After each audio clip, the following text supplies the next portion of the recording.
escrow hisob raqamini qanday ishlash to'g'risida. Chunki O'zbekistonda ham bu narsa yangi yo'lga qo'yilyapti. Qanday, nima ko'pchilik bilishmaydi. Dubayda qanaqa ekanligini qisqacha tushuntirib o'tamiz. Demak, qurilish boshlash uchun va undan tashqari sotuvni boshlash uchun escrow hisob raqami kerak. Agar escrow hisob raqami bo'lmasa, demak qurilishga ruxsat bermaydi va sotishga ruxsat berilmaydi. Demak, ya'ni quruvchi kompaniya avval yer sotib oladi. Yer sotib olgandan keyin avval uni loyihasini ko'rsatgandan keyin ruxsatnoma oladi. Agar u ruxsatnoma bo'lmasa, sotuvga ham, qurilishga ham ruxsat berilmaydi. Ya'ni escrow hisob raqami ochish uchun yerni qo'yishingiz kerak va qurilishga ketadigan 50% atrofidagi pulni depozit qilib qo'yishingiz kerak.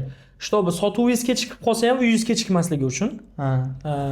Demak, quruvchi kompaniya mabodo bankrot bo'ladigan bo'lsa yoki-da misol uchun qandaydir force major holati bo'ladigan bo'lsa, davlat bemalol olgan shu depozit puldan bitkazib bera oladigan darajada. Endi bu tarzda bu payt qanday bo'ladi desa, demak, ikkita narsa bo'lyapti bu yerda. Yer bilan depozit hamda loyihani ko'rsatish kerak. Mana bunaqa sistema ishlatamiz, mana bunaqa ko'rinishga ega bo'ladi deb turib, arxitekturasini tasdiqlangan bo'lishi kerak.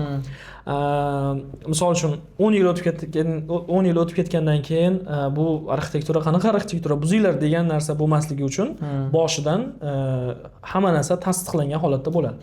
Va demak, escrow hisob raqami ochish uchun 50% depozit qo'ydingiz, arxitekturasini qildingiz, tasdiqlatdingiz. Endi investorda tushadigan puli to'g'ri escrow hisob raqamiga tushadi. Yana o'sha hisob raqamiga tushib turadi. Shunday. Demak, escrowdan investorlarda hamma puli escrowda yig'ilaveradi. Endi escrowdan qanday foydalanadi quruvchi kompaniya? 10% beriladi, 10% yerni ko'taradi, 10% qurilishni qiladi. DLD dan odam chaqiradi, keladida nazorat qiladi.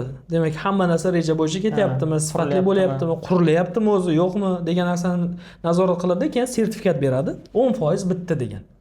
Siz o'sha sertifikatni escrow hisob raqamini bloklab turgan joyga berasiz, ko'radi, 10% bitibdi deydi, keyingi 10% tashlab beradi.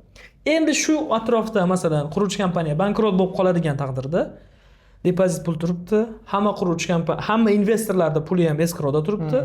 A quruvchi kompaniyadan B quruvchi kompaniyaga mana uni demak uyda bitkaz deydi. Ikkalasi o'zaro hisob kitoblarini qilib olishadi.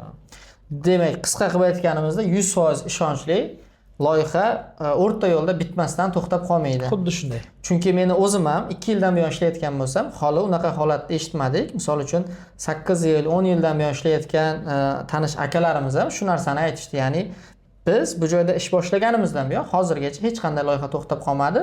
Hammasi topshirilib berilyapti degan narsani aynan mana shu tizim orqali ishlagan ekan.